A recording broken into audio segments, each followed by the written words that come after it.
Hey everybody, Economic Ninja here. I want to do a story about gold and silver. Today, the price of silver is down, I want to say 10%. Let me check it. And it's really important to talk about this, about gold and silver in relation to real estate and the dollar. The dollar and gold are very, very interesting. People love to talk about why they believe gold and silver are going to go crazy higher, right, in the future because the demise of the dollar. That's what everyone talks about.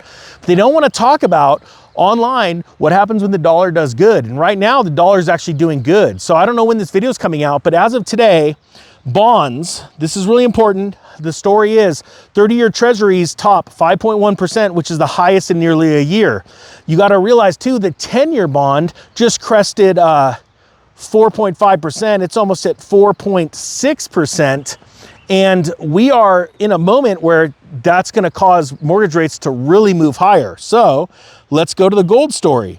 Well, gold and silver are down pretty massively today. Over 10% drop on silver and a 3.2% drop on gold.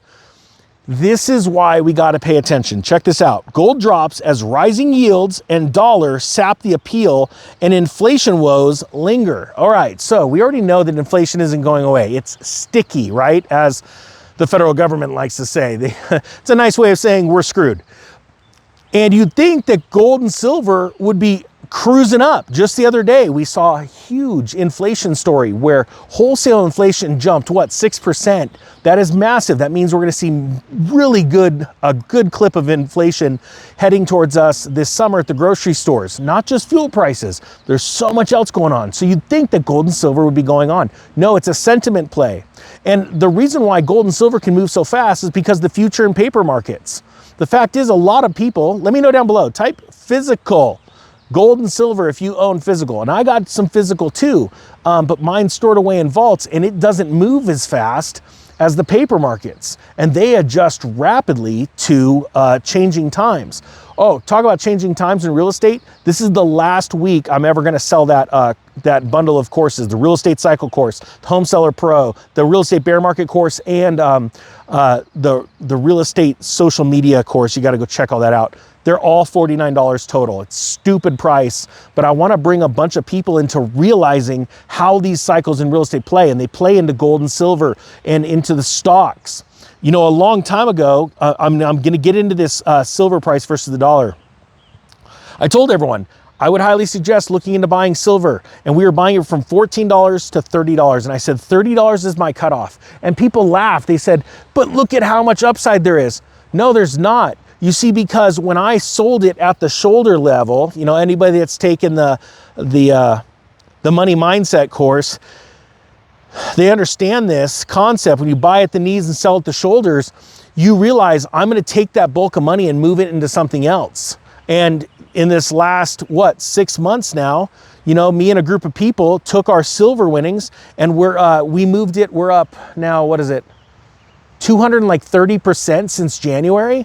So I took if you think about it, with the people that took their winnings in silver, and I was talking about it, and people are losing their minds in the silver industry. Nobody wants to talk to me anymore at silver because they're all bag holders, all right? I'm here to make money and show people how to make money and move through cycles. I'm a cycles investor.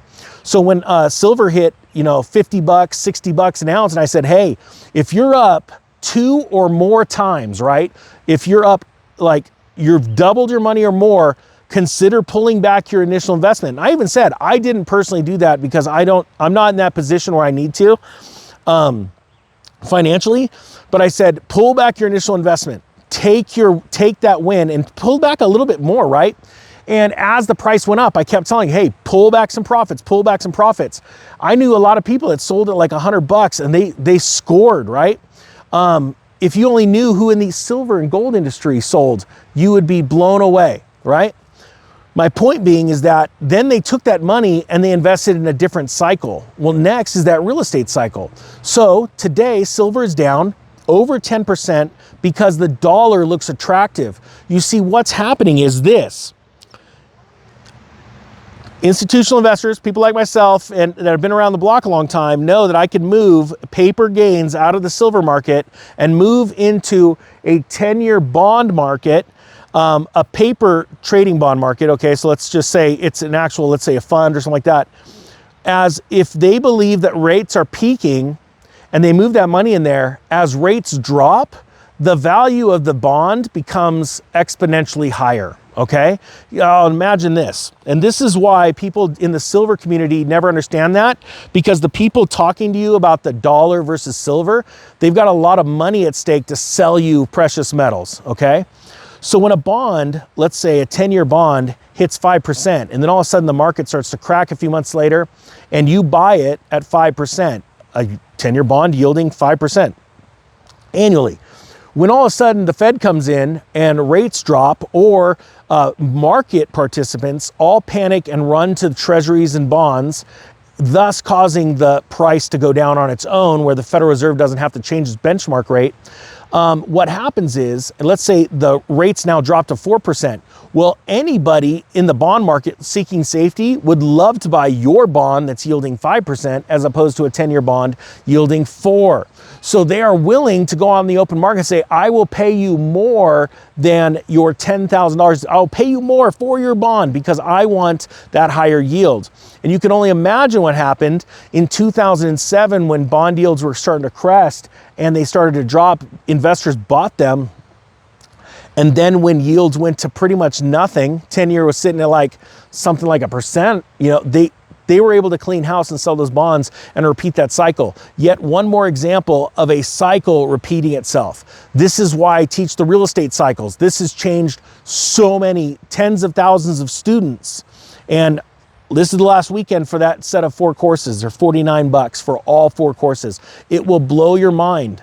And you'll see that I did a video in there specifically for gold investors. I say that if you will buy gold at this point, and I show all these charts, and you got to look at this. This is a 3.5-year-old chart. And look at where it is now. And I showed where it's going to be. You're going to go, oh my gosh, the people that took action back then cleaned house. They're out there getting ready to pay cash for houses. But you still have time, because that cycles course is as relevant today as it was 3 years ago, and it'll be more valuable if you take it today as opposed to 5 years from now, because you will figure out how this whole mechanism of finance works, the broader economy, the 10,000-foot view, and you're gonna absolutely go crush it. All right, with that being said, thank you so much for watching. That bundle of courses, they're not going up again. They're going much higher from here on out. So if you want it, links down below. The Economic Ninja is out.